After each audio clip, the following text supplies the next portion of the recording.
तुझे ही देते हैं पिता। इस प्रार्थना को मसीह यीशु नासरी के नाम से मांगते हैं। आमीन। God bless you. आप सभी बड़े आदर के साथ अपने स्थानों पर बैठ सकते हैं। प्रभु आप सभी को बड़ी बरकत दे, बड़ी आशीष दे। और मैं चाहता हूं कि 3 तालियां बजानी है।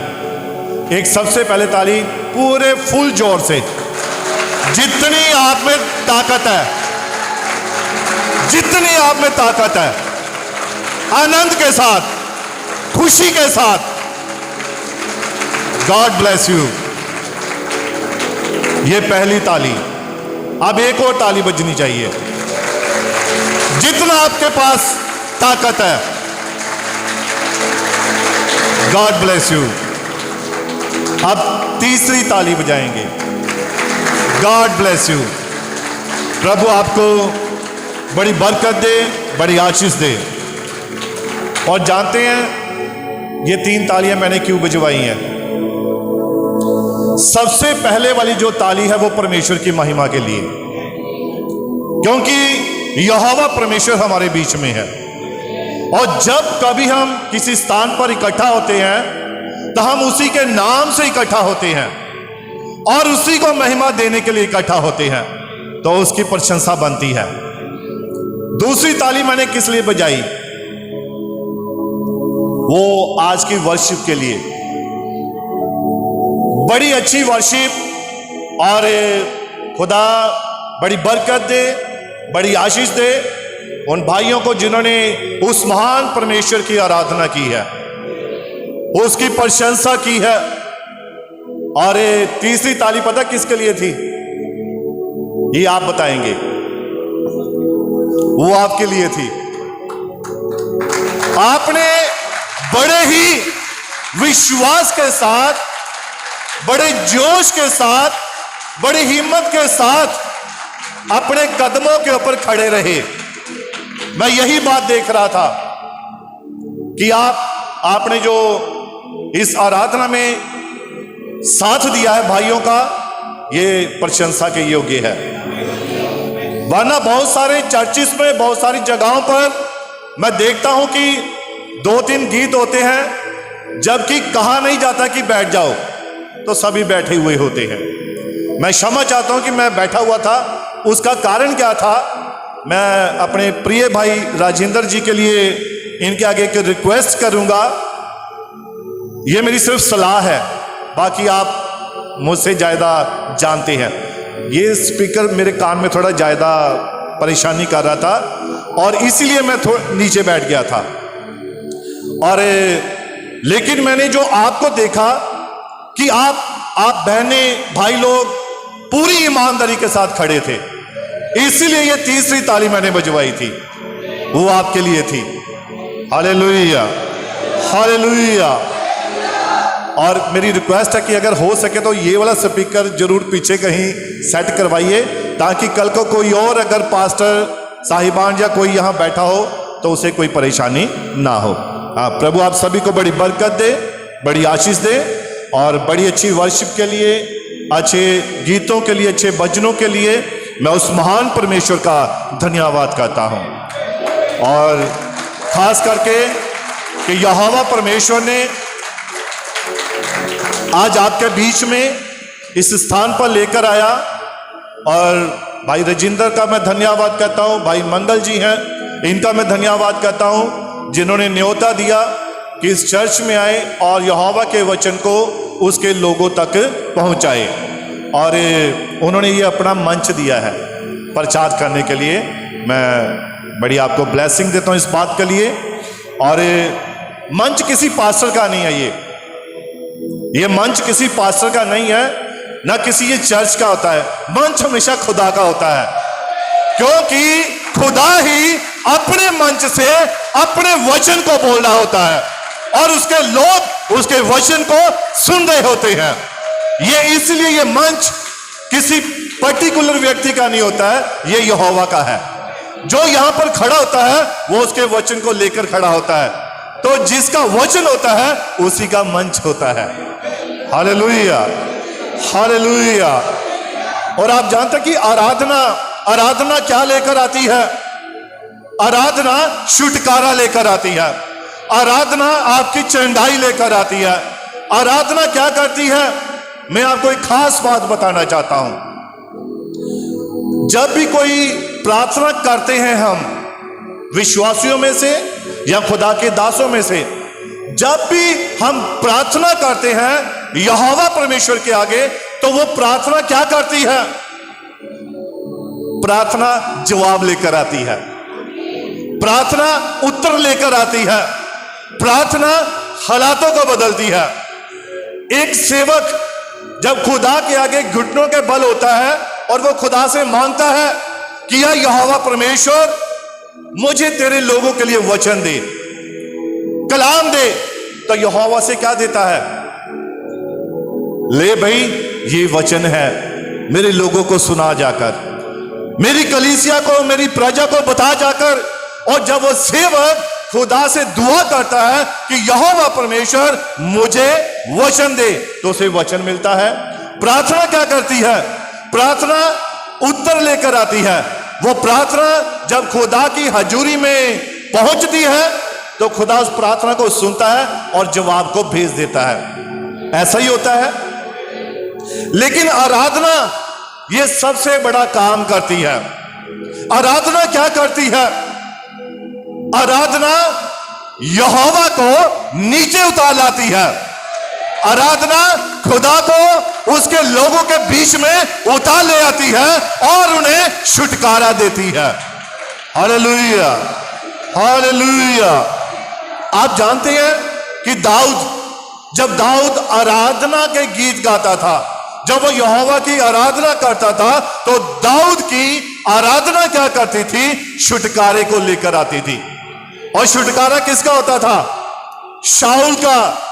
और शाऊल के ऊपर एक दुष्ट आत्मा उसको जकड़ के रखता था। लेकिन जब वो प्रार्थना करता था, जब वो आराधना करता था, तब शाऊल के ऊपर से वो दुष्ट आत्मा भाग जाता था, दूर हो जाता था। हालेलुया। इसलिए वचन में लिखा है कि आराधना किसके साथ होनी चाहिए? आत्मा और सच्चाई के होने साथ, है ना? आत्मा और सच्चाई के साथ आराधना होनी चाहिए। और जो आराधना आत्मा और सच्चाई के साथ होती है, वो ही आपके बीच में बड़े बड़े चमत्कार करती है। Hallelujah, hallelujah. और हमारे युग के नबी ने कहा है क्रिसमस, और ये क्रिसमस हम सभी जानते हैं कि लोग आज के दिन को बड़ा दिन समझते हैं कि आज के दिन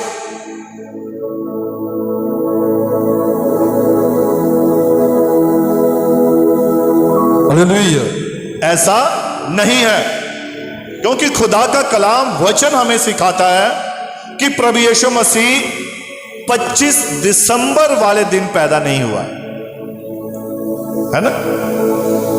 अब देखिए,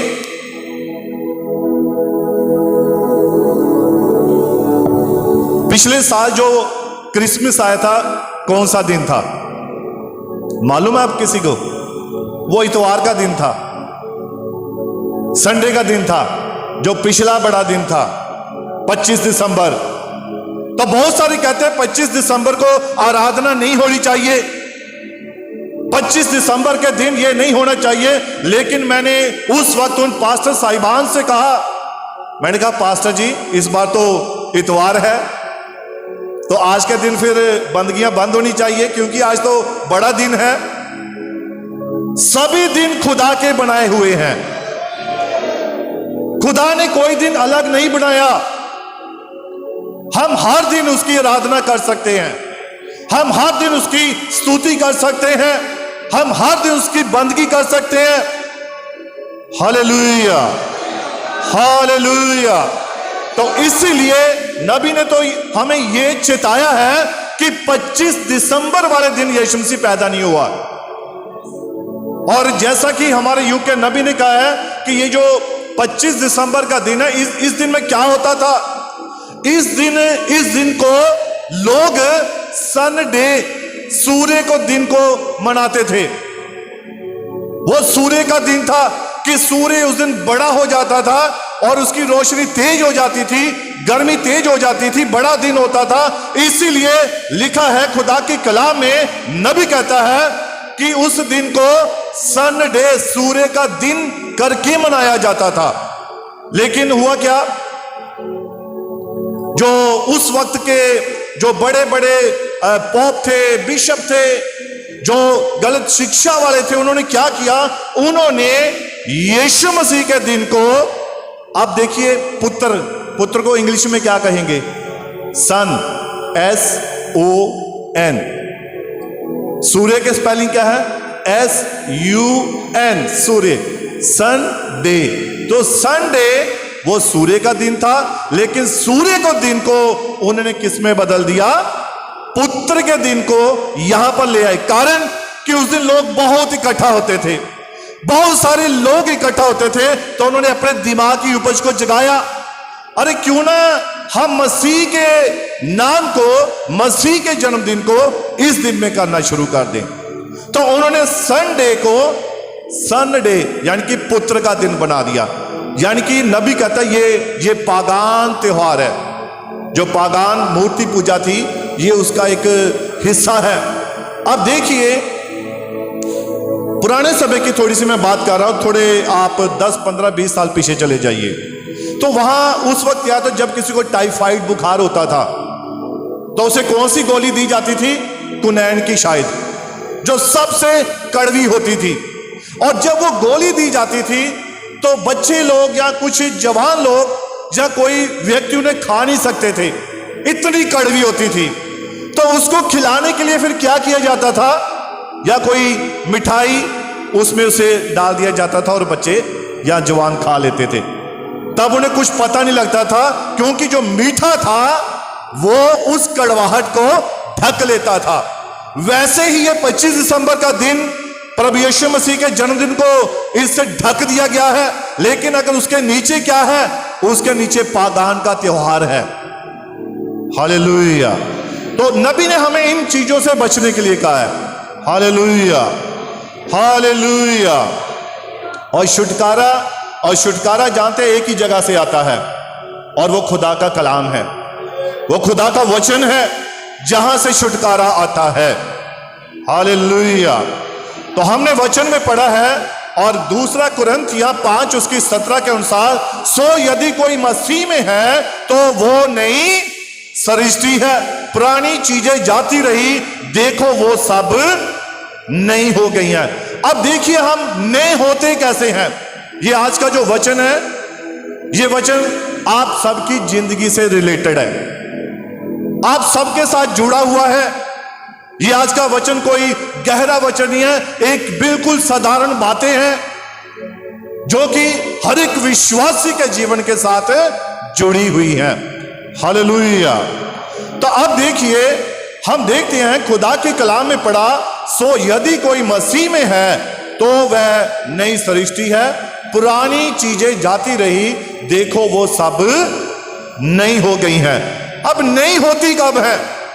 अब पहले पुरानी चीजें तो निकले, पुरानी बातें तो निकले, पुराने काम तो निकले, तभी हम नए बनेंगे।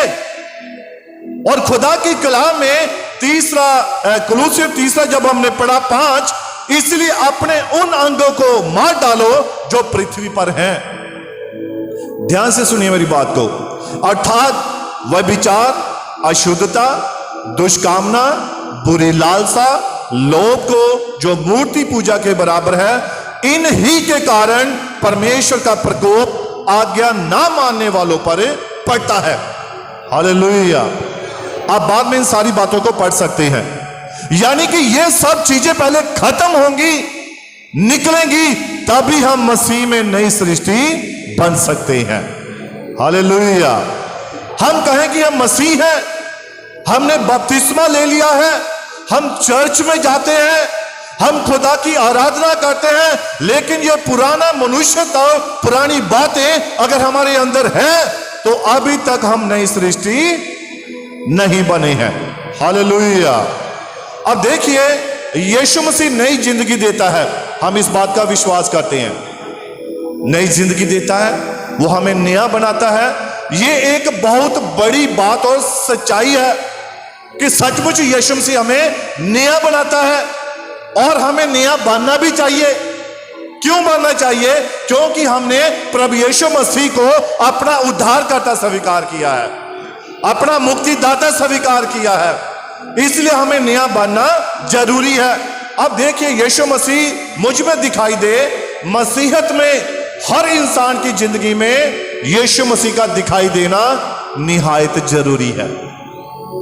हम कहें कि मैं मसीह हूं, मैं कहूं कि मैं प्रभु यीशु मसीह को मानता हूं, तो मेरे जीवन में मसीह भी तो नजर आना चाहिए, मेरी बातों में मसीह नजर आना चाहिए, मेरे देखने में मसीह नजर आना चाहिए, मेरे सुनने में मसीह नजर आना चाहिए कि मैं क्या सुनता हूं, मैं क्या देखता हूं। हालेलुया। इसीलिए उन सब लोगों के लिए जो कहते हैं कि यीशु मसीह नई जिंदगी देता है, उन्हें इस नए वचन को, नए कलाम को ग्रहण करना ही होता है। हालेलुया। अब देखिए, नई जिंदगी इंसान को क्या करती है? वो इंसान को बदल देती है। जब भी नया साल नजदीक आता है ना, तो बहुत सारे लोग क्या करते हैं, वो अपने जीवन को बदलने के लिए पास्टर के पास आ जाते हैं, चर्च में आ जाते हैं और अपने पिछले पापों का क्या करते हैं, अंगीकार करना शुरू कर देते हैं। लेकिन जैसे ही वो नए साल में जाते हैं, वो पुराना मनुष्य तो फिर से वही बातों को प्रकट करता है। हालेलुया। तो नबी कहता है, हमें ऐसे मसीह नहीं बनना है, हमें बोलने वाले नहीं बल्कि हमें जीवन में प्रकट करने वाले मसीह बनना है, कि हम जो कहते हैं वो करके भी दिखाते हैं। हालेलुया। मैं उदाहरण बताना चाहता हूं। देखिए, कई बार क्या होता है, जो व्यक्ति मसीह में नहीं आते हैं या वो नहीं आना चाहते हैं, या उनके जीवन में कहीं ना कहीं किसी बात का घमंड होता है, या वो कहीं ना कहीं अपनी अकड़ में होते हैं, तो उनके साथ कैसा होता है? नबी कहता है, खुदा का कलाम हमें सिखाता है कि जब कोई व्यक्ति बड़ा उद्दंड, लड़ाई करने वाला, झगड़ा करने वाला या चोरी चलाकी करने वाला होता है, तो लोगों को, बड़े बुजुर्गों को समझाने पर भी वो नहीं समझता। अगर कोई ऐसा व्यक्ति है जो झगड़ा करता है, लड़ाई करता है, गलत काम करता है, तो बड़े बुजुर्ग, चर्च के पासवान भी समझाते हैं, पर वो नहीं समझता है। उसे समझ कब आती है मालूम है? उसे समझ उस वक्त आती है जब वो बीमार पड़ जाता है। यह परमेश्वर का एक तरीका है नया बनाने का। हालेलुया। अब देखिए, फिर अचानक जब कोई बीमारी उस पर आ जाती है या कोई उसका एक्सीडेंट वगैरह हो जाता है, तो वो चारपाई पर पड़ जाता है, फिर उसको सब बातें लेटे लेटे याद आती हैं। फिर जब कोई पूछता नहीं है, कोई उसे देखता नहीं है, कोई मिलने नहीं आता है, कोई उसका हाल नहीं पूछता है, तब उसे वो सारी पुरानी बातें याद आती हैं और वो फिर अपने मन में धीरे धीरे पश्चाताप करना शुरू करता है।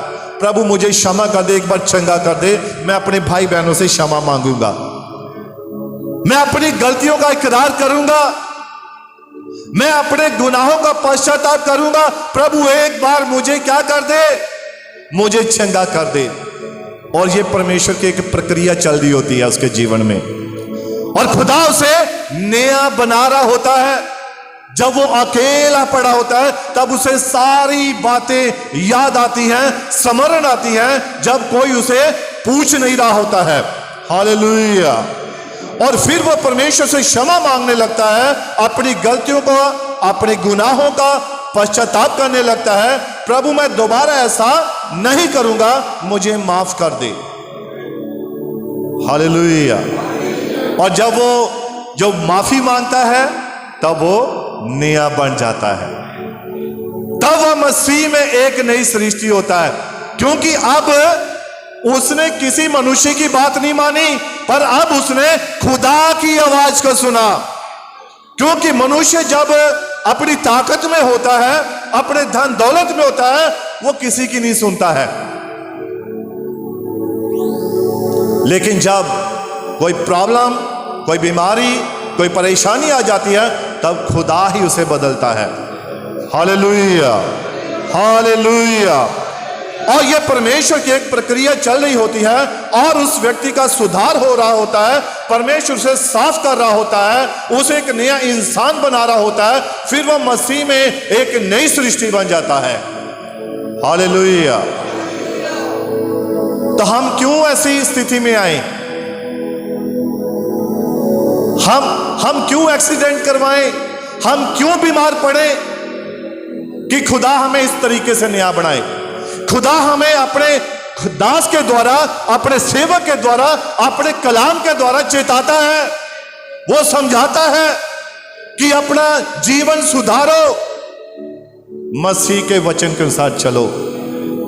पौलुस भी कहता है ना कि मैं तुम्हारे पास छड़ी लेकर आऊं या नरमाई की आत्मा से आऊं। तो खुदा ने आपको एक सेवक दिया होता है, एक दास दिया होता है, और वो आपको वचन के द्वारा, उस आत्मा के द्वारा जो यहोवा ने दिया होता है, उसके द्वारा आपकी अगुवाई कर रहा होता है। तो ये जरूरी है कि हम अपने सेवक की अगुवाई में ही चले। हालेलुया। अब दूसरी उदाहरण देखिए।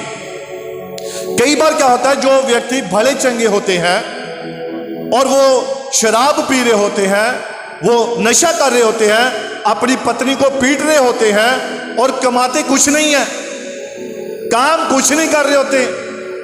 तो पत्नियां भी होती हैं जो अपने पति की आज्ञा में नहीं रहती हैं, उनसे जुबान लड़ा रही होती हैं। बच्चे हैं, आज्ञाकारी नहीं कर रहे होते हैं। हालेलुया। और ऐसे लोग जो नकली तौबा करने के लिए चर्च में आते हैं, नकली तौबा भी करते हैं। ये वही साल में एक बार जो तौबा करते हैं। हालेलुया। और देखिए, और वो क्या कहते हैं, प्रभु मुझे नया बनाए, मेरे जीवन को सुधारे, मैं दोबारा दारू नहीं पीऊंगा, मैं दोबारा पत्नी से झगड़ा नहीं करूंगा, मैं ये नहीं करूंगा, मैं वो नहीं करूंगा। ये सब उनका इकरार एक नए वर्ष में, नए साल में, आने वाले समय में होता है। क्योंकि अभी नया साल आने वाला है ना, तो बहुत सारे ऐसे पश्चातापी झूठी तौबा करने वाले आएंगे, नकली तौबा करने वाले आएंगे। हालेलुया।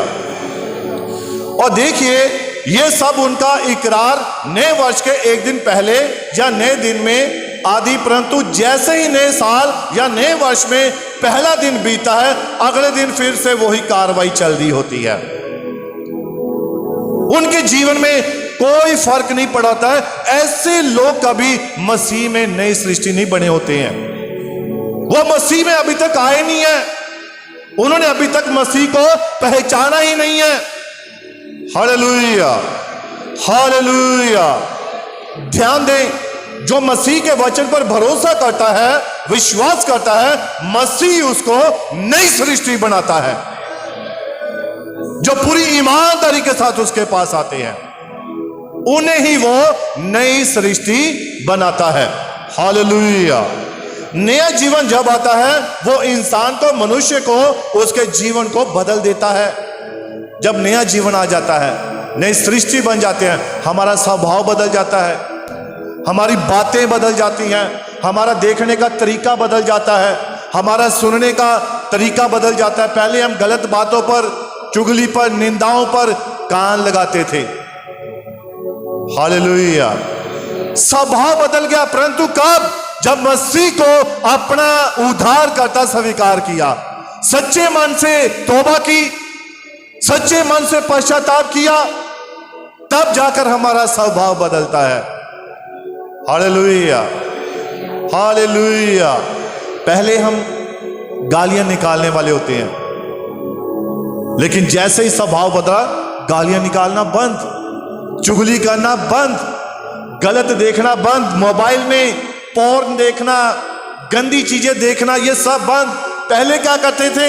ये सब काम जहां पर लिखा है कि व्यभिचार, अशुद्धता, दुष्कामना, बुरी लालसा और लोग को जो मूर्ति पूजा के बराबर है, ये सारा कुछ अंदर से निकल गया। लेकिन कब निकला? जब यीशु मसीह को अपना सच्चा उद्धारकर्ता स्वीकार किया।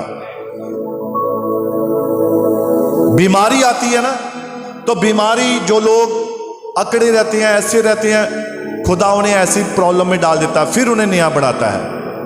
कुछ लोग ठीक रहते हैं, चंगे भले होते हैं, सब कुछ बढ़िया चल रहा होता है, फिर भी वो मसीह को अपना जीवन नहीं देते हैं, और जब एक दिन होता है नए वर्ष में प्रवेश करने का, तब आकर झूठी तौबा। ऐसी तौबा से मसीह खुश नहीं है, क्योंकि दूसरे दिन फिर से वही बातें, फिर से वही बातें सुनना, गलत देखना, गलत सोचना, गलत लालसा, ये सब क्या करती है? अभी तक कोई नया जीवन नहीं बना है। हालेलुया।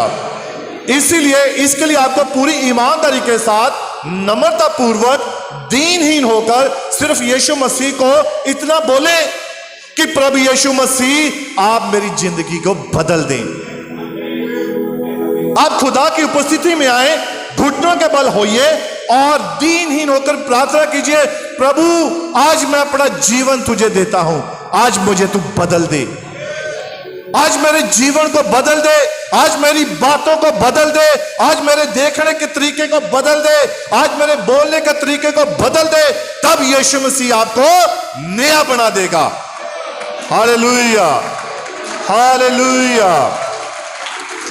आप मसीह से कहें कि प्रभु यीशु, मैं आपको अपना स्वामी, अपना उद्धारकर्ता कबूल करता हूं या कबूल करती हूं। अपने आप को उसके हवाले करें, समर्पित करें। Hallelujah. A Christian is a changed person. A Christian is a new person. जब वो मसीह में आ जाता है तो वो एक नई सृष्टि बन जाता है, एक नया व्यक्ति बन जाता है। हालेलुया। अब ध्यान दे, गौर फरमाए, पतरस के ऊपर ध्यान दीजिए। पतरस, यीशु मसीह ने पतरस की जिंदगी को, एक जो कि एक मछुआरा था, हम सभी वचन में पढ़ते हैं, यीशु मसीह ने पतरस की जिंदगी को, जो एक मछुआरा था, बदलकर एक महान प्रचारक बना दिया। लेकिन कब बनाया? जब उसने मसीह के ऊपर विश्वास किया, उसके शब्दों के ऊपर यकीन किया कि यह उद्धार करता है, यह मुक्ति दाता है, यह जीवनों को बदलने वाला है, यह नया जीवन देने वाला है। तब पतरस को उसने मछुआरे से एक महान प्रचारक बना दिया। यहां तक कि पतरस में उसने ऐसी सामर्थ्य डाल दी कि पतरस की परछाई से रोगी चंगे होने लग पड़े।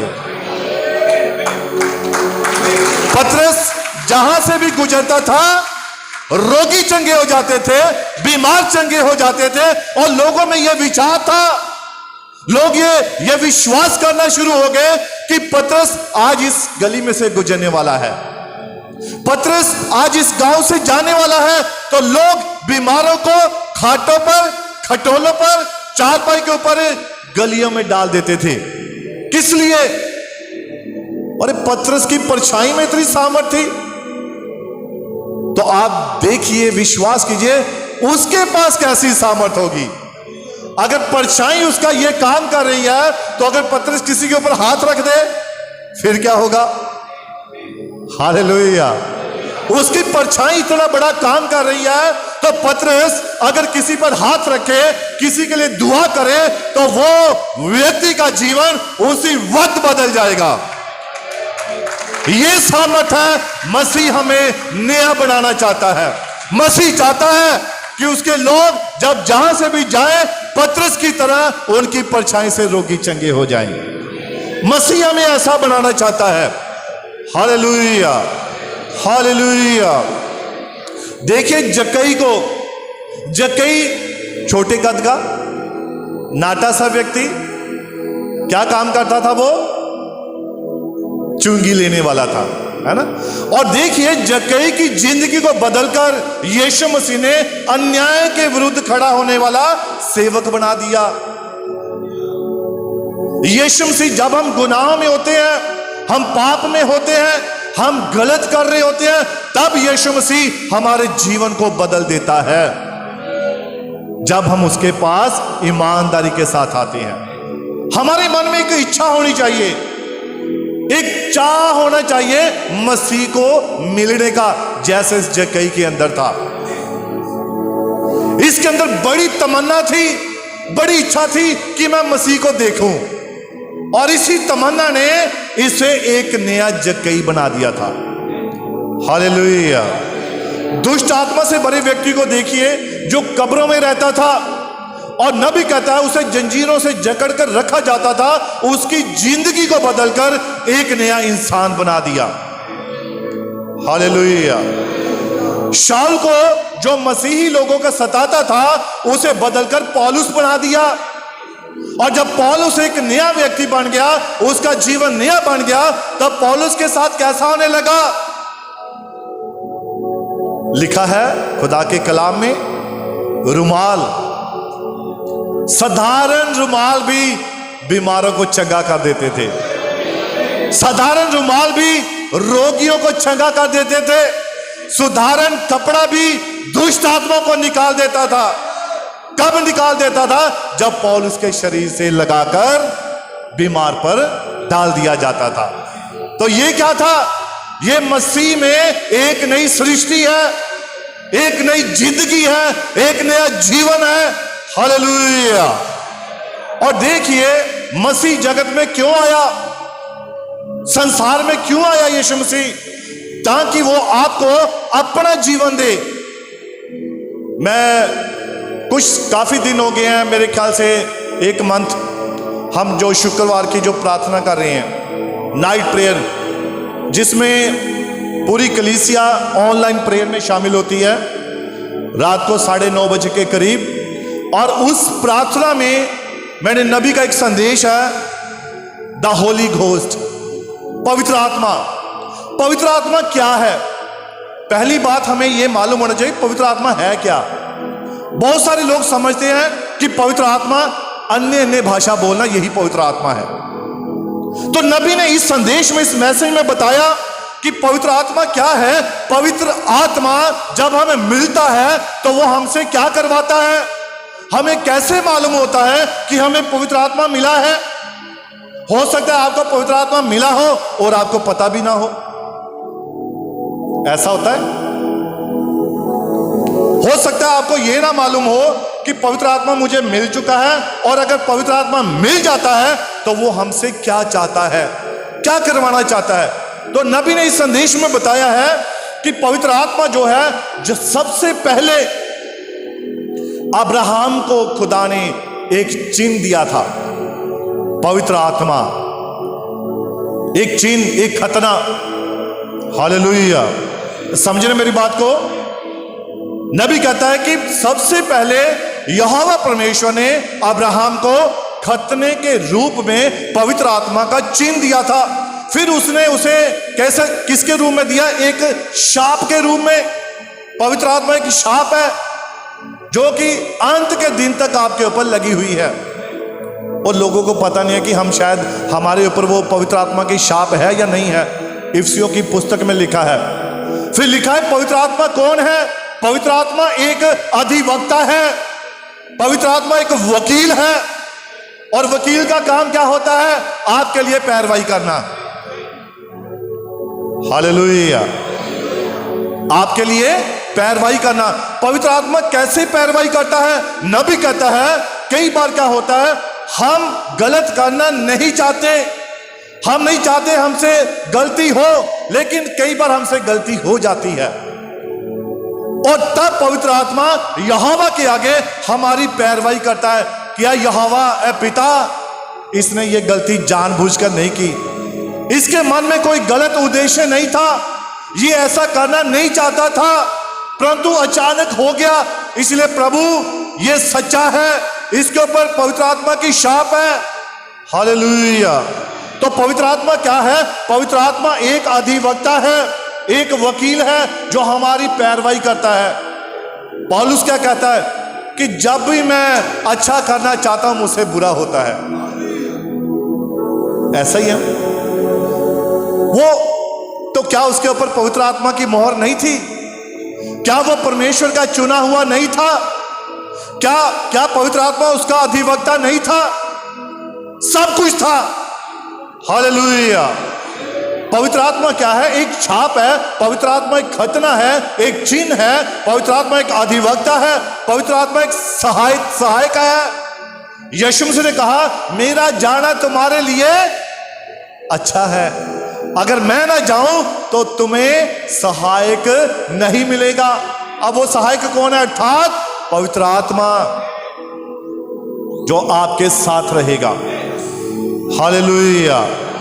पवित्र आत्मा क्या है? पवित्र आत्मा अधिवक्ता है। पवित्र आत्मा एक छाप है। पवित्र आत्मा सहायक है। पवित्र आत्मा मसीह है। नबी ने कहा है, यीशु मसीह ने कलाम में, बाइबल में, पिता मुझ में होकर अपने कामों को करता है।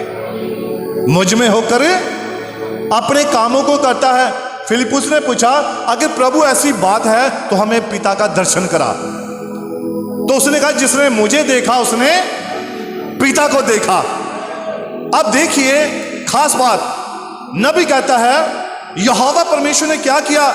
यहोवा ने खुद अपने आप को, अपनी सारी सामर्थ को, अपने सारे बल को, शक्ति को, बुद्धि को, परमेश्वर की सारी संपूर्णताई को मसीह के अंदर उंडेल दिया।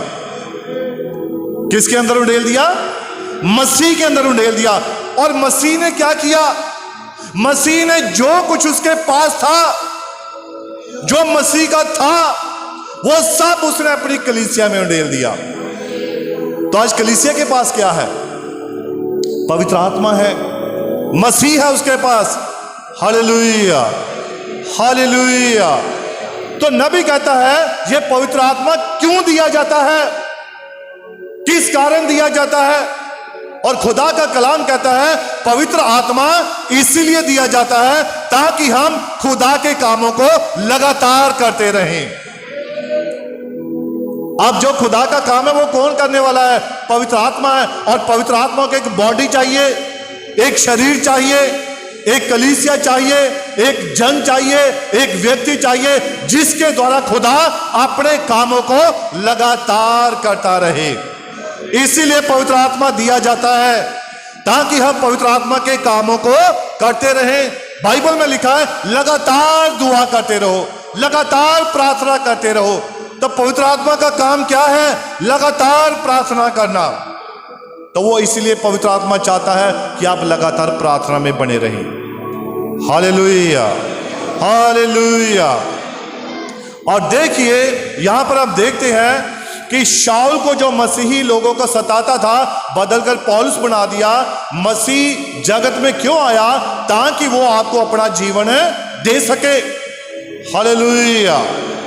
और देखिए निकुदेमस को, जो कि फरीसियों में यहूदियों का एक सरदार था, यूहन्ना 3 उसकी 1 में जब हम पढ़ते हैं, स्वर्ग के राज्य में प्रवेश करने के लिए आपको नया जन्म प्राप्त करना आवश्यक है। हालेलुया।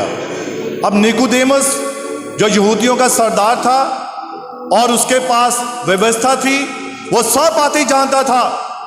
हालेलुया। और रात को यीशु मसीह के पास आया, प्रभु अगर यहोवा परमेश्वर तेरे साथ ना हो तो तू ये काम करता है, तू ये नहीं कर सकता है। ऐसा ही कहा उसने। हालेलुया।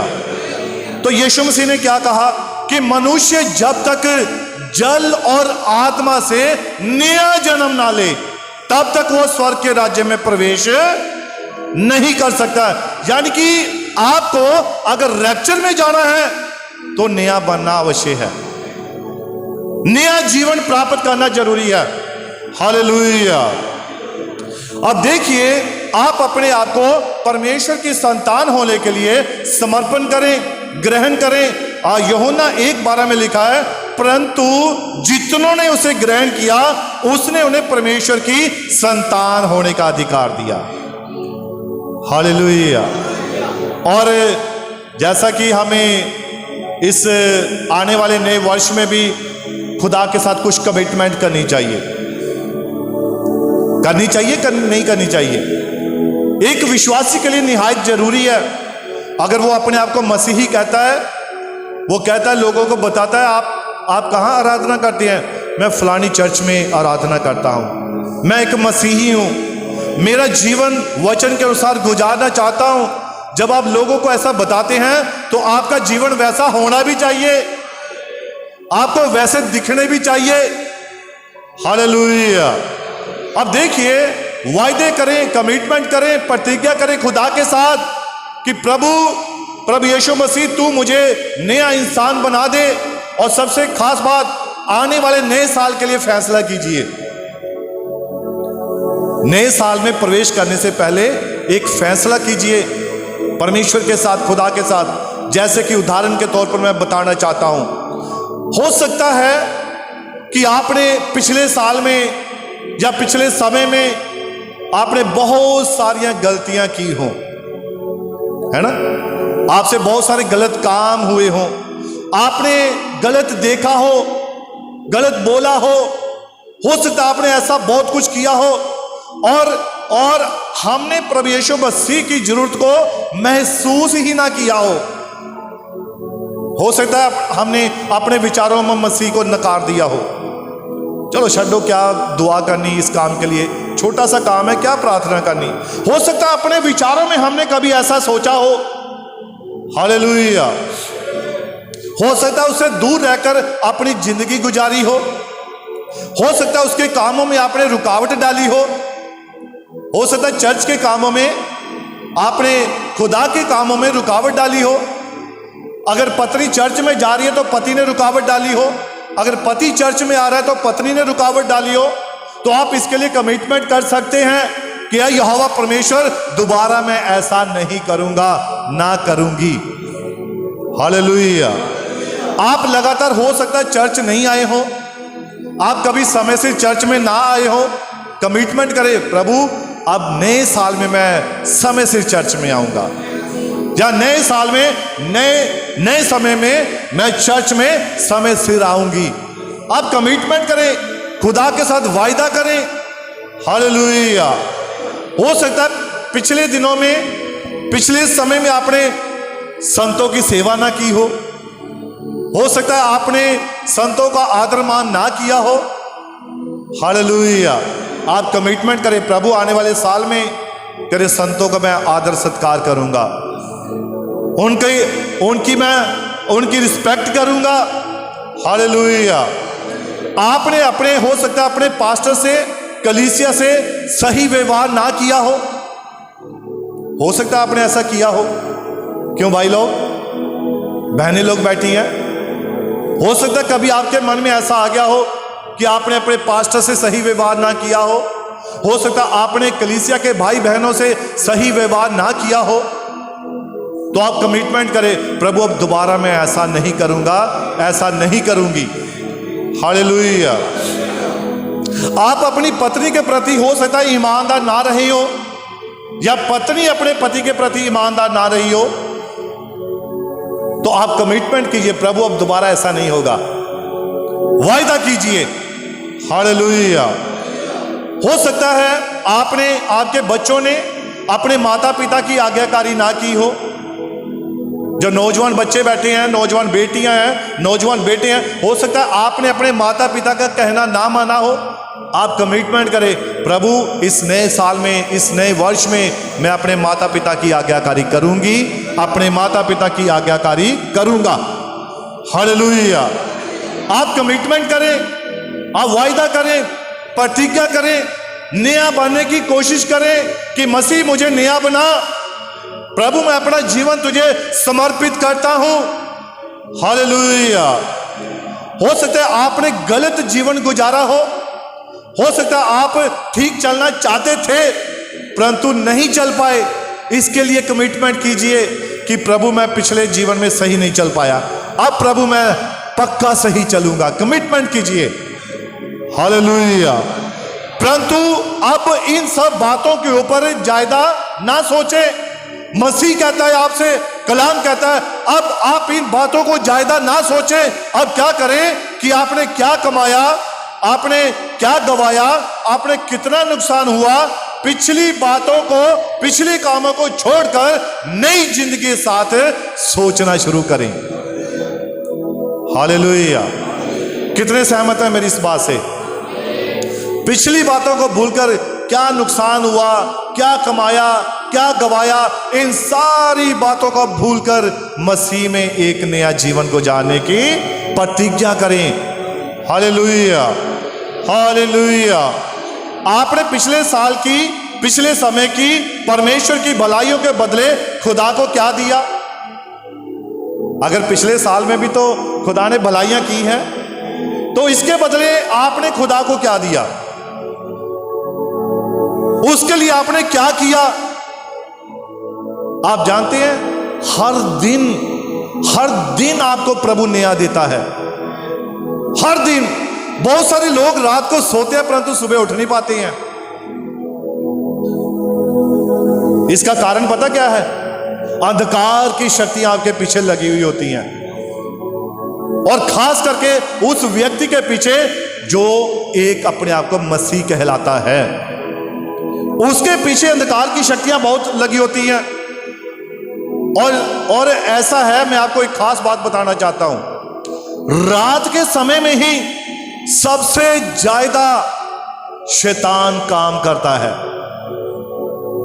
अंधेरे में आप अगर सांसारिक तौर पर दृष्टि डालें तो जो 2 नंबर से गाड़ी निकालनी है तो कब निकालते हैं? ज्यादातर रात को, अंधेरे में, है ना? अंधेरे का फायदा। तो शैतान भी अंधेरे का ही फायदा उठाता है। उसे मालूम है कि रात को ये सब सोए होंगे, रात को ये बेफिक्र होंगे, तो वो आपके लिए कुछ उल्टा ही सोच रहा होगा। और शैतान की शक्तियां सबसे ज्यादा रात को ही काम करती हैं। तो इसलिए एक विश्वासी को रात को उठकर दुआ करनी चाहिए। लिखा, आधी रात की प्रार्थना आपके जीवन के लिए बड़ी महत्वपूर्ण है। हालेलुया। 3 बजे उठकर कौन प्रार्थना करता है? मैं पूछना चाहता हूं, देखना चाहता हूं। 3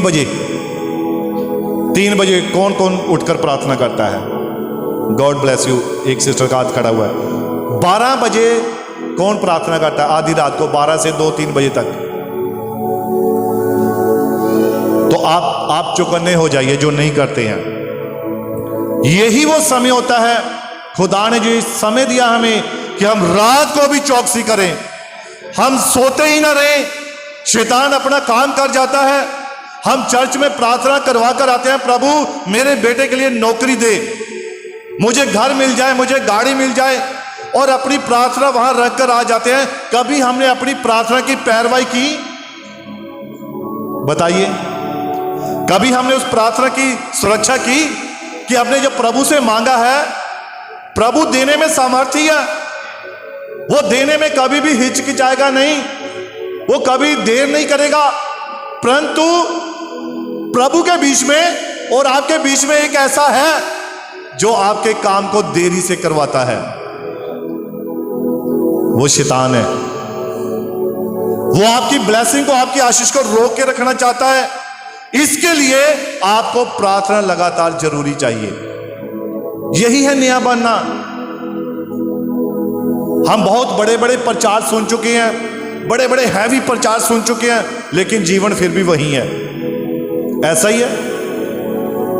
इसलिए आज जब मेरे भाई के साथ बात हुई तो खुदा से मैंने मांगा, मैं प्रभु क्या प्रचार करना है? तो प्रभु ने कहा ज्यादा बोलने की जरूरत नहीं है, सिंपल साधारण बातें बताओ, जाकर बेसिक बातें बताओ जो आज एक विश्वासी की जिंदगी में नजर नहीं आ रही हैं। ये मैं आपको नहीं ऐसा कहता, मैं अपने चर्च में भी ऐसा ही प्रचार करता हूं, ऐसा ही बताता हूं उन्हें। प्रार्थना के लिए सचेत रहना। जितनी ज्यादा प्रार्थना होगी उतनी आपकी चौकसी होगी, उतने आप ब्लेसिंग पाएंगे, उतनी आप आशीष पाएंगे, जितनी आपके जीवन में प्रार्थना होगी।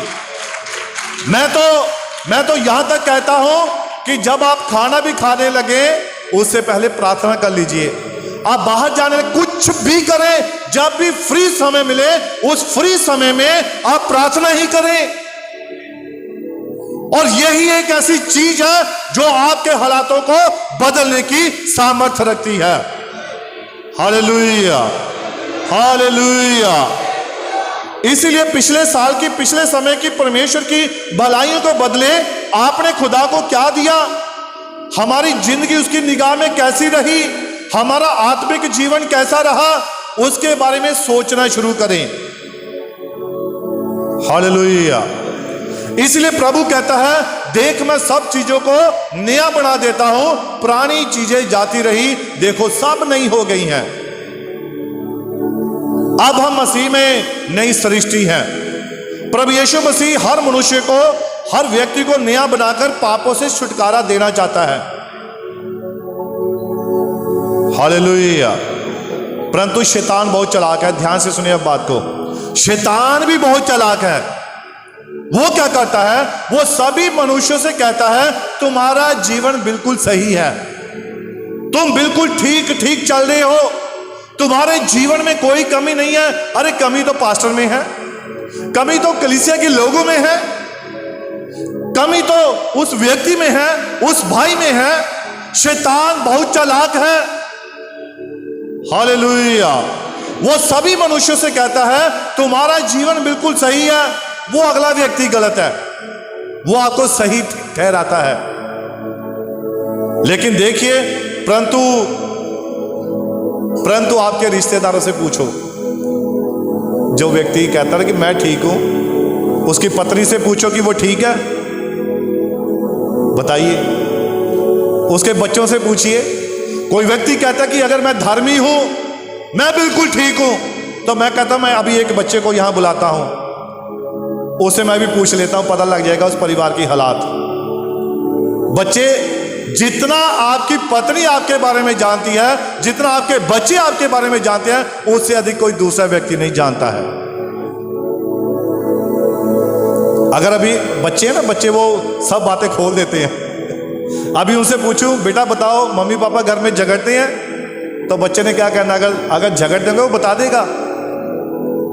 बेटा मम्मी पापा दुआ करते हैं, फैमिली प्रेयर करते हैं, वो भी बता देगा। क्योंकि बच्चे जितना आपको जानते हैं माता पिता को, उतना और दूसरा नहीं जानेगा।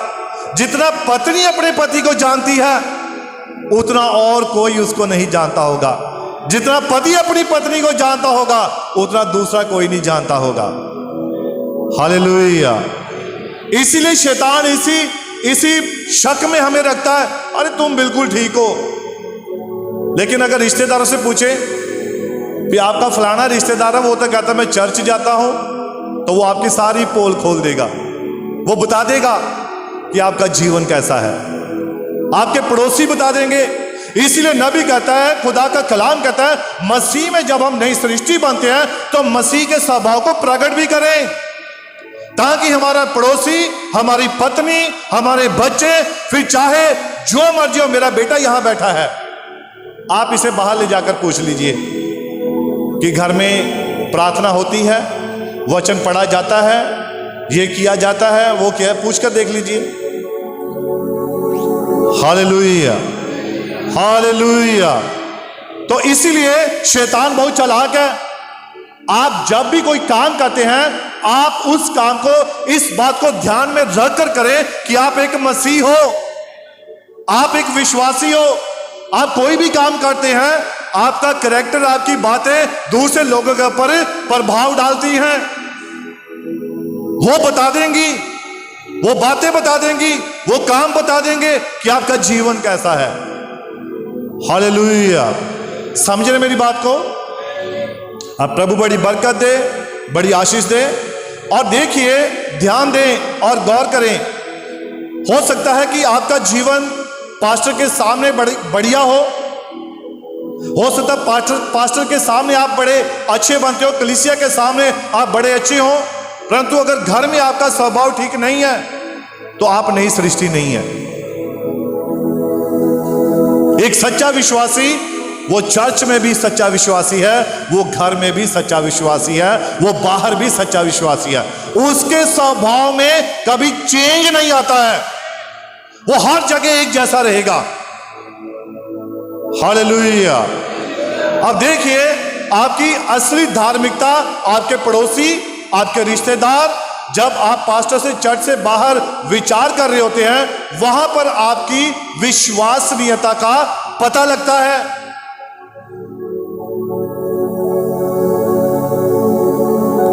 शैतान तो चर्च में आपको जितना धार्मिक बना सकता है वो आपको बनाता है। यही एक ऐसा स्थान है जहां सभी धार्मिक नजर आते हैं, सभी धर्मी नजर आएंगे। हालेलुया। तो शैतान भी जानता है कि चर्च में इन्हें वो खुद धार्मिक बनकर आता है। उसे मालूम है यहां मुझे सभी से बड़े अच्छे ढंग से जय मसीह की बोलना है, भाइयों को गले मिलना है, पास्टर जी को जय मसीह कहना है, उनके सामने बिल्कुल सही बने रहना है। शैतान बहुत चालाक है। आप चर्च तक धार्मिक बने ना रहिए, आप चर्च तक नए बने ना रहिए। आपका नया जीवन ये बाहर भी नजर आए, लोगों में नजर आए, और तब लोग आपके स्वभाव को देखे, आपके जीवन को देखे कि सचमुच ये यहोवा के बेटे और बेटियां हैं। ये आपका स्वभाव निर्धारित करेगा। हालेलुया।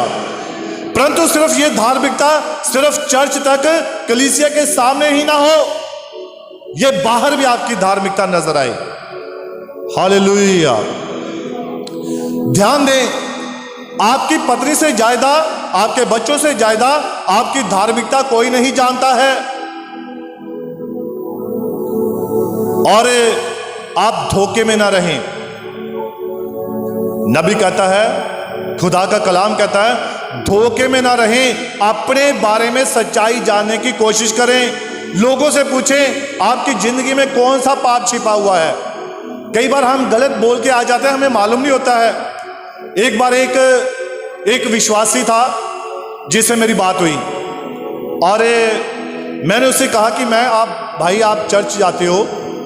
तो जब उससे बात हो रही थी मेरी, तो उसके मुंह से ना गालियां निकल रही थी, और उसे मालूम ही नहीं चल रहा था कि मेरे मुंह से गालियां निकल रही हैं। तो मैंने कहा भाई आप चर्च जाते हो, आपके मुंह से गाली? नहीं, कहाँ निकली गाली, मेरे मुंह से तो कोई गाली नहीं निकल रही है। और मैंने कहा नहीं निकल रही है भाई। तो उसकी पत्नी भी साथ खड़ी थी। तो मैंने पूछा आपको चर्च जाते हुए कितना समय हुआ? बोला 16-17 साल हो गए हैं मुझे। मैंने कहा आपकी कभी आपके पास्टर से बातचीत हुई? कहता हाँ जी होती रहती है पास्टर से बातचीत। तो मैंने कहा आपके पास्टर ने कभी आपको बताया नहीं कि जब आप बात करते आपके मुंह से गाली निकलती है? नहीं पास्टर। मैं फिर यहाँ तो भाई आपका पास्टर गलत है, फिर यहाँ आप गलत हैं। जिनको यही नहीं पता कि मेरे शब्द कैसे हैं, क्या मैंने अपने शब्दों को परखा है, अपने जीवन को परखा है। तो उसकी पत्नी पास खड़ी थी। मैंने कहा सिस्टर जी अब आपने ध्यान देना है, मैं इससे बातें करूंगा और आपने बातों को सुनना कि ये गाली निकालता है कि नहीं निकालता है। तो ठीक है पास्टर जी मैं देखती हूँ। तब मैंने उससे 2 मिनट बातें की, तो 2 मिनट बातों में उसे कम से 5-7 गालियां निकाल दी। तो मैंने पूछा मैं भाई आपने गालियां निकाली? तो कहता नहीं मैंने निकाली नहीं। मैं अपनी पत्नी से पूछो, बस सिस्टर आप बताओ। कहती तुसी कड्डियां गाला। तो कई ऐसे हैं जिन्हें मालूम ही नहीं है कि वो पाप कर देते हैं, गलती कर देते हैं, और उन्हें मालूम भी नहीं चलता है। इसीलिए नबी कहता है, खुदा का कलाम कहता है, अपने आप को धोखे में ना रखें, अपने बारे में सच्चाई को जानने की कोशिश करें।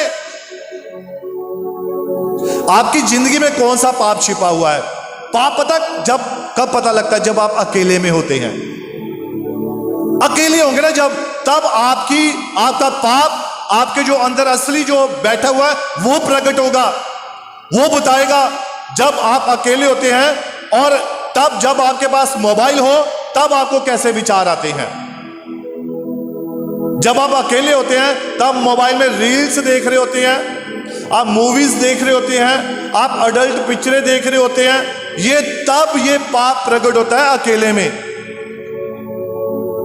तब आपका असली व्यक्तित्व नजर आता है, पता लगता है। वहां पर आप अपने आप को परखें, वहां पर अपने आप को जांचें, कहीं हमारे अंदर ऐसा पाप तो नहीं है। हालेलुया।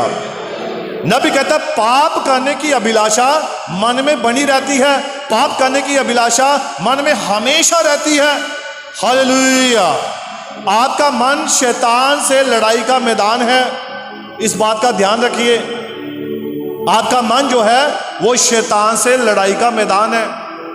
और वचन में लिखा है मन सबसे धोखेबाज है, सबसे खराब है, सबसे खराब मन है। हालेलुया।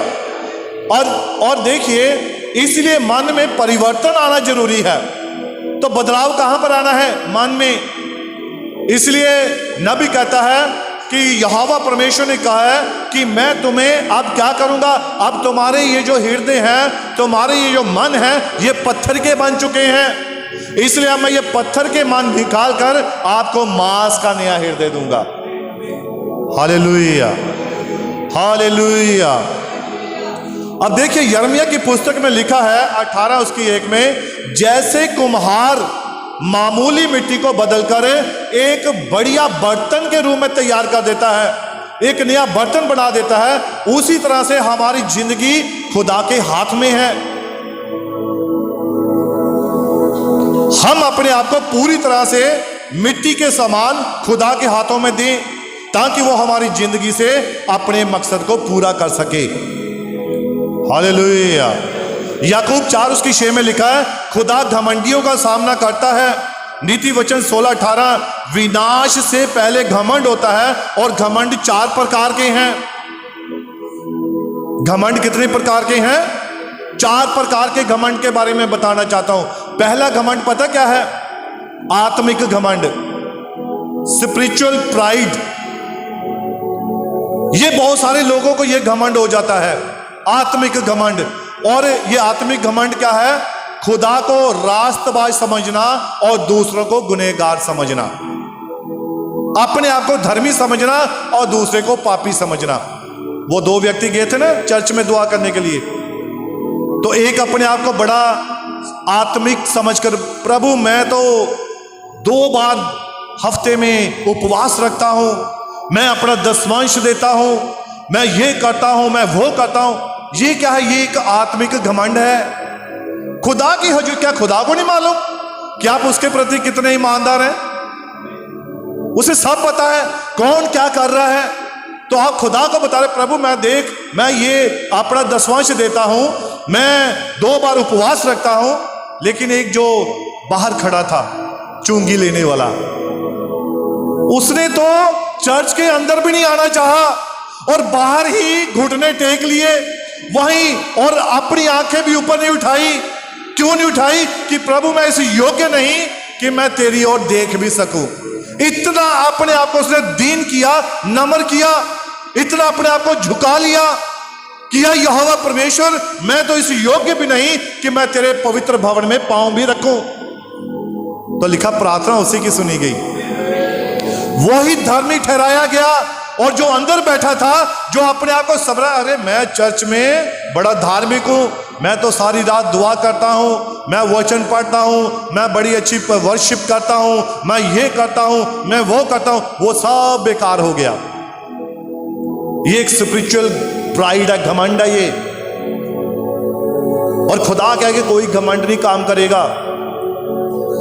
खुदा को बस दीन और नम्र लोग पसंद है, जो अपने आप को दीनता में लेकर आते हैं, घुटनों के बल लेकर आते हैं, जो अपने आप को जीरो समझते हैं, वो लोग खुदा को पसंद है।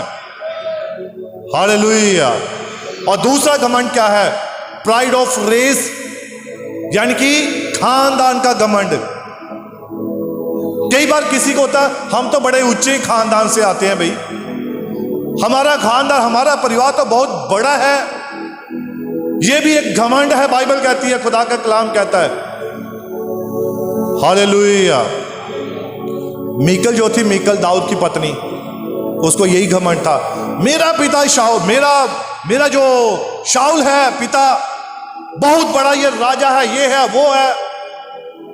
उसको खानदान का घमंड था, उसको अपने धन दौलत का घमंड था। हालेलुया। अरे हमारे पास इतने किले खेत है भाई, ये घमंड है। प्रॉपर्टी का घमंड, आपको अपने कपड़ों का घमंड, अपनी सुंदरता का घमंड, खानदान का घमंड, परिवार का घमंड, ये खुदा को पसंद नहीं है। हालेलुया। और सामरी औरत ने क्या कहा था जब यीशु मसीह कुएं पर पानी पीने के लिए गया, कुएं पर बैठा था और औरत पानी भरने के लिए आई, उसने उससे क्या कहा यीशु मसीह से कि तू औरत ने, क्या तू हमारे पिता अब्राहम से भी बड़ा है? और तुझे पता नहीं अब्राहम हमारा पिता सबसे बड़ा है? ये वो घमंड करके बता रही थी। लेकिन यीशु मसीह आप जानते हैं वो तो अब्राहम से भी पहले था। हालेलुया। तीसरा क्या है? Pride of face. खुदा को खूबसूरत घमंड, ये जो खूबसूरती का घमंड है। आज लोग, मैं तो कहता हूं, नबी कहता है, आज जो नौजवान लड़के हैं ये भी अपने आज चेहरे लड़कियों के जैसे बना रहे हैं ताकि हम सुंदर दिखाई दें। मैं क्षमा चाहता हूं खुदा से, एक लड़का देखा मैंने, पास्टर था वो, और बिल्कुल हल्की उम्र, शायद मेरे ख्याल से 15-16 साल की उम्र होगी, और उसका चेहरा बिल्कुल लड़कियों के जैसा, वो देखने में वो लड़की लग रहा था। जब पहली बार मैंने उसे देखा तो मैंने सोचा शायद ये लड़की है, लेकिन जब मालूम पड़ा नहीं ये तो एक पास्टर है। और उसने अपने चेहरे को इतना साफ सफेद बना रखा था, और बड़े बड़े सियाने लोग उसके पांव छू रहे थे, ये सब कर रहे थे। तो नबी कहता है, खुदा का कलाम कहता है, ये घमंड है, सुंदरता एक घमंड है। हालेलुया। और तीसरा क्या है? चौथा, प्राइड ऑफ ग्रेस। और अपने आप को इतना ज्यादा धर्मी समझना, इतना ज्यादा धर्मी समझना कि बस मेरी ही प्रार्थना सुनी जाती है और दूसरे की प्रार्थनाएं सुनी जाती। यह भी नबी कहता एक घमंड है। हालेलुया। कि हमारी ही प्रार्थना खुदा सुनता है, अर्थात हम जिस किसी पर हाथ रख दे, वो दुआ कर दे, उसे आशीष मिलेगी, वो चंगा हो जाएगा। यह भी एक घमंड है। तो खुदा ऐसे घमंड को पसंद नहीं करता है। हालेलुया। रोमिया 12:3 में लिखा है, जैसा समझना चाहिए उससे ज्यादा कोई अपने आप को ना समझे। हालेलुया। अपने आप को खुदा के हाथ में सौंप दे।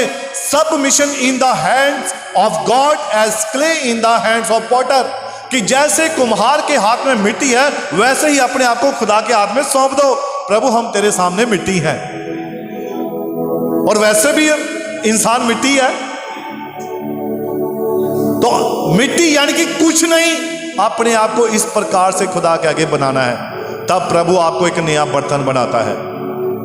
हालेलुया। हालेलुया। अब देखिए, मिट्टी से बर्तन कब बनता है, किस स्थिति में बनता है?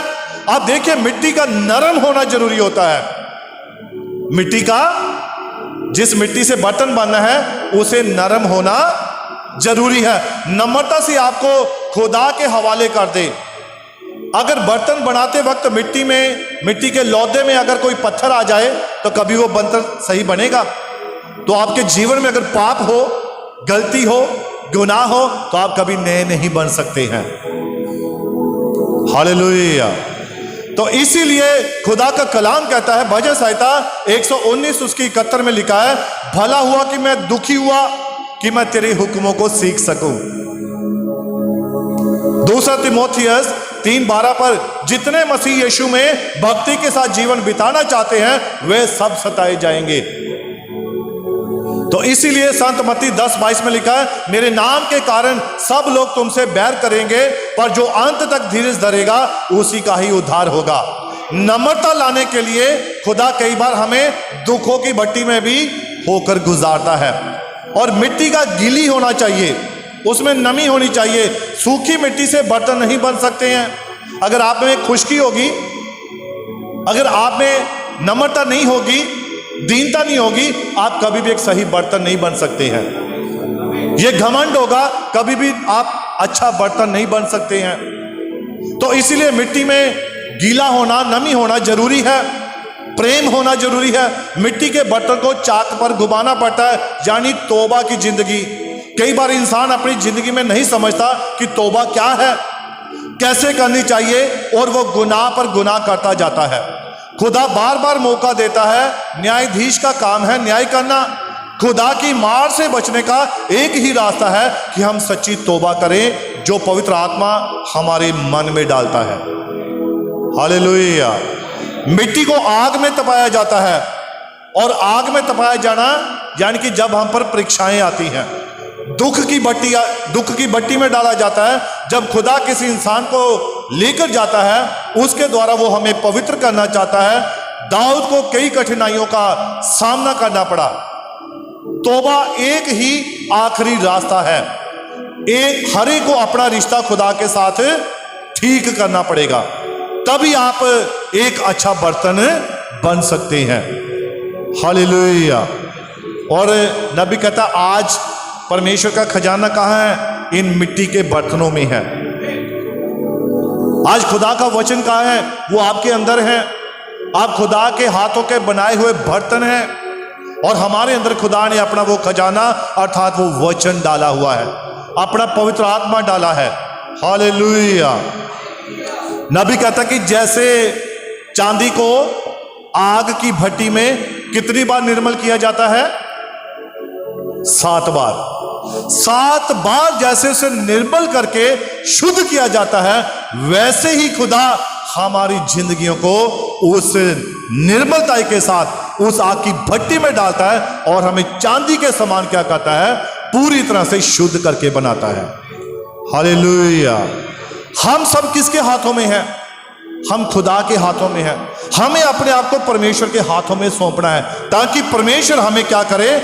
हमें एक नया बर्तन बनाए, एक नई सृष्टि बनाए, ताकि हम अपने जीवन में हम प्रतिज्ञाएं कर सके, हम कमिटमेंट कर सके कि यहोवा परमेश्वर, मैंने अब तक जो गलतियां, जो गुनाह, जो पाप, जो पश्चाताप, ये ऐसी बातें की हैं, वो सब प्रभु मैं तेरे आगे कबूल करता हूं। हालेलुया। हालेलुया।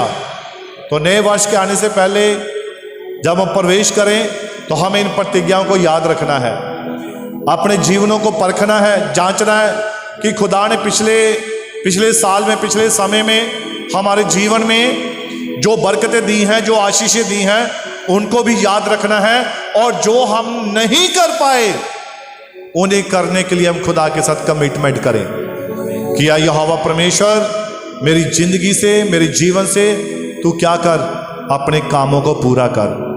पवित्र आत्मा हमें भरपूरी के साथ इस्तेमाल करे, और हम उसके एक अच्छे बर्तन बनकर उसके वचन को संभाल सके। पवित्र आत्मा ही हमारे जीवनों को संभाल सके। तो प्रभु आप सभी को बड़ी बरकत दे, बड़ी आशीष दे। God bless you.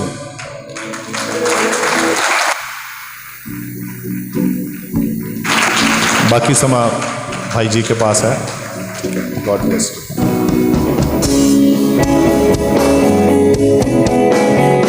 हालेलुया। आओ अपने पैरों ते खलोते हैं सारे ने, सब परमेश्वर के वचन वास्ते असीं ताड़ी मारांगे। हालेलुया।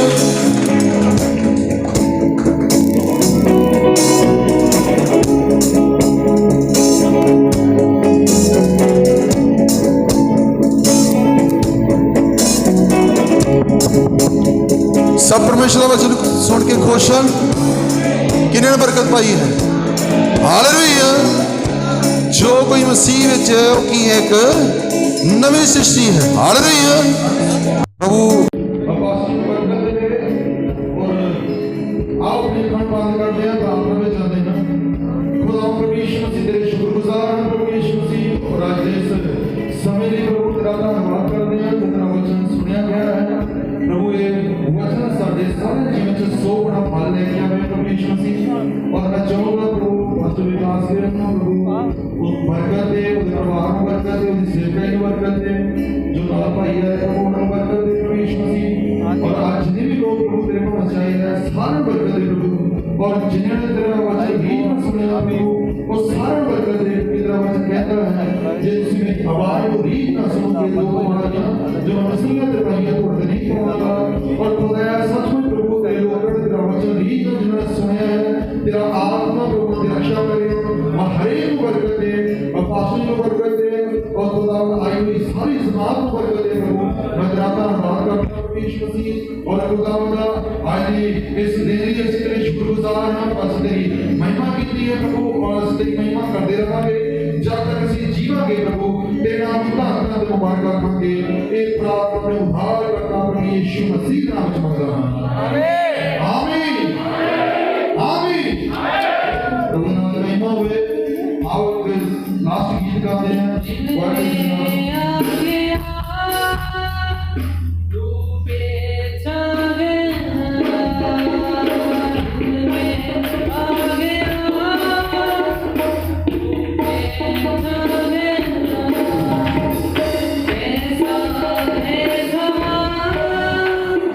Yeah.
किन्ने दी प्रशंसा करते क्वेश्चन हालेलुया जिन्हें प्रार्थना करना चाहते हैं वो अपने हाथ खड़े कर लेंगे कोई बीमार है वो भी अपने हाथ खड़े कर लेगा जो किसी वास्ते प्रार्थना करना चाहते हैं वो भी परमेश्वर अपने मन में कह दे पास्टर जी से आ जाएंगे इसी में प्रार्थना जाओगे तो ये सारे अपने हाथ खड़े करके नहीं जब पास्टर प्रार्थना करेंगे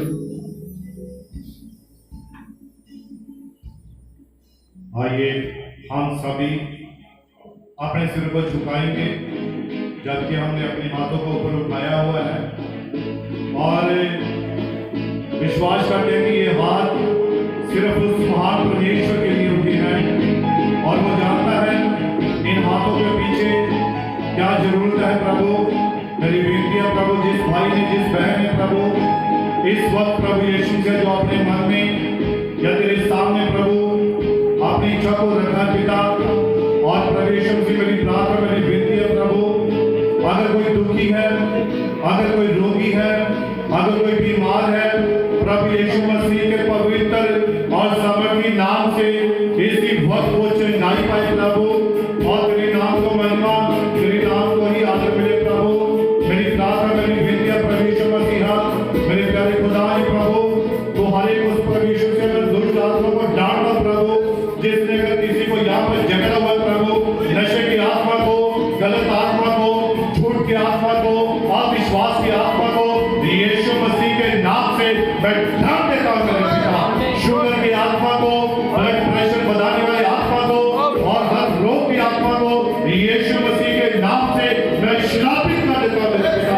इसी वक्त तेरे बेटों को, तेरी बेटियों को छोड़ के चला जाए प्रभु, इसी वक्त वे शिफा पाए, चंगाई पाए और तेरे नाम को महिमा मिलने पाए प्रभु यीशु मसीह।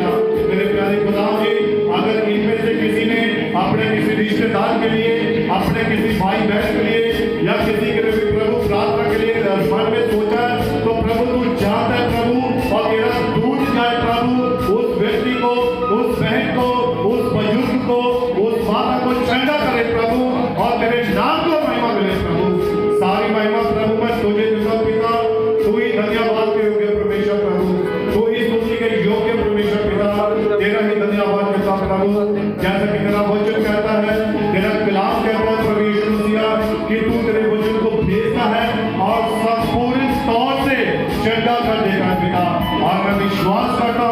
कि प्रभु तूने इस यहाँ पर भाई बहनों को चंगा कर दिया प्रभु, सारी बातें दूर कर दी है, सारी कमजोरी दूर कर दी है मेरे पिता, सारी महिमा सारा आदर में तुझे देता पिता। इस प्रार्थना को कबूल कर, इस प्रार्थना को प्रभु यीशु मसीह के पवित्र सामर्थी जलाली अद्भुत नाम से मैं मांगता हूँ, आमीन आमीन आमीन। गाना बोलेंगे तो शूट कर रहे हैं ना Please submit to the Roman वास्ते हालेलुया। अपनी टीम ਦੇ ਮੈਂਬਰਾਂ ਨੂੰ ਸਾਰੇ ਖੜਾ ਕਰਦੇ ਇਸ ਪ੍ਰੋਗਰੈਸ ਸਾਰੇ ਕੋਲ ਆ ਇਧਰ ਆਓ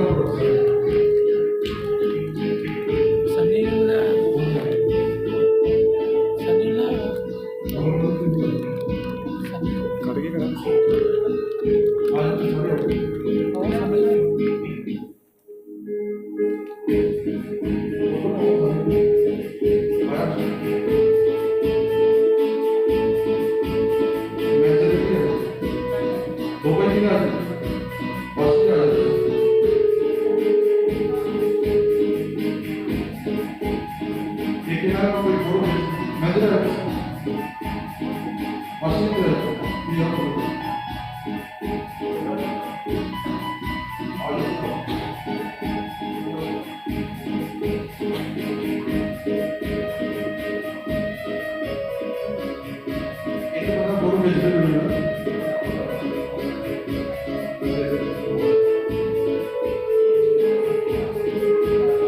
ਅਸੀਂ ਭਾਸ਼ਣ ਨੂੰ ਸਮਾਪਤ ਕਰਾਂਗੇ। ਪ੍ਰਭੂ ਇਹਨਾਂ ਨੂੰ ਬਰਕਤ ਦੇਵੇ, ਇਹਨਾਂ ਦੀ ਸੇਵਕਾਂ ਨੂੰ ਵਧਾਵੇ।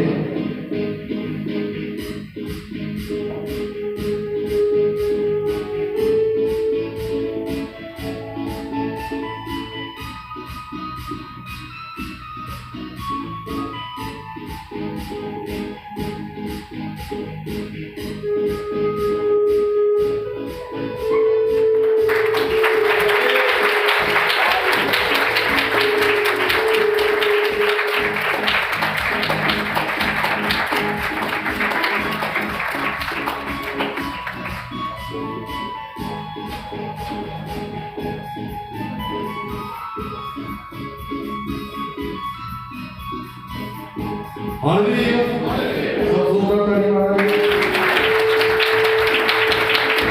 हालेलुया।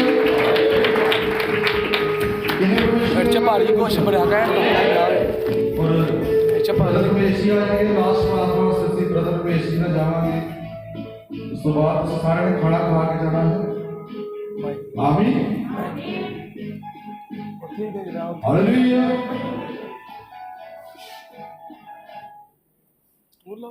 प्रभुनाथ महिमा में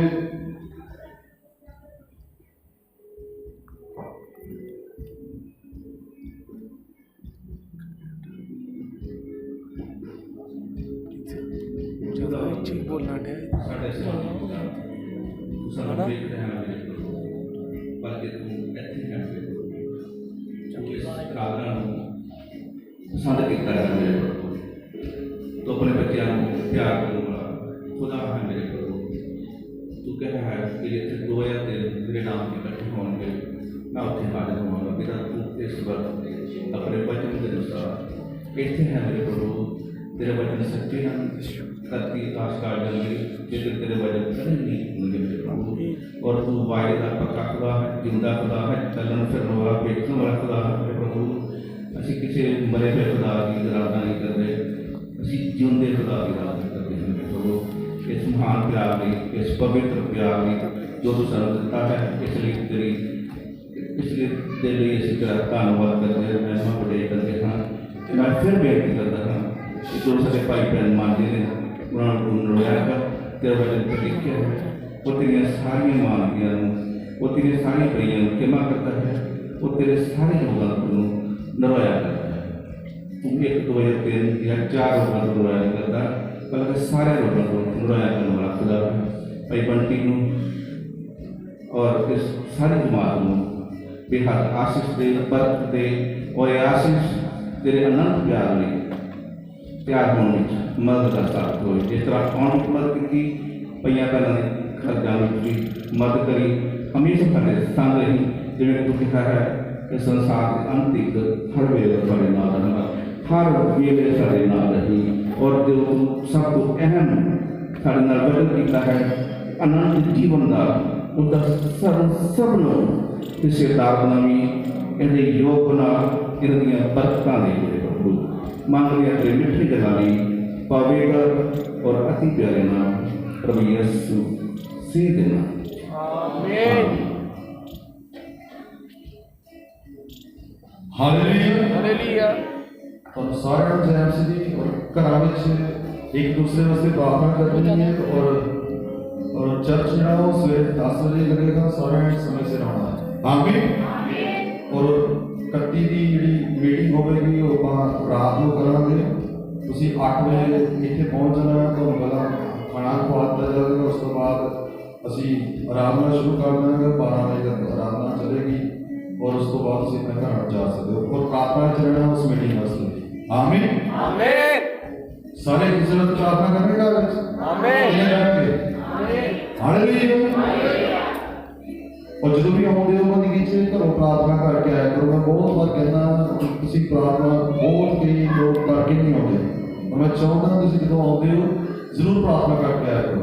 प्रभु तुहानूं सारिआं नूं बरकत दे। सारे खाना खा के जाना। सबनों जय मसीह। सब एक दूसरे मसीह प्यार से मिल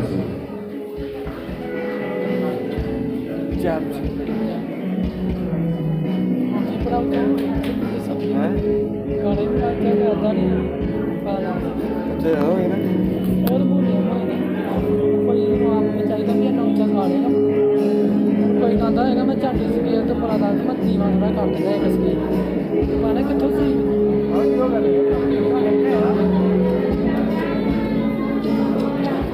पैड क्यों हर बार हिलिया रहिंदा वट के सो वट वही तो मैंने पता फिर गल्लां करदा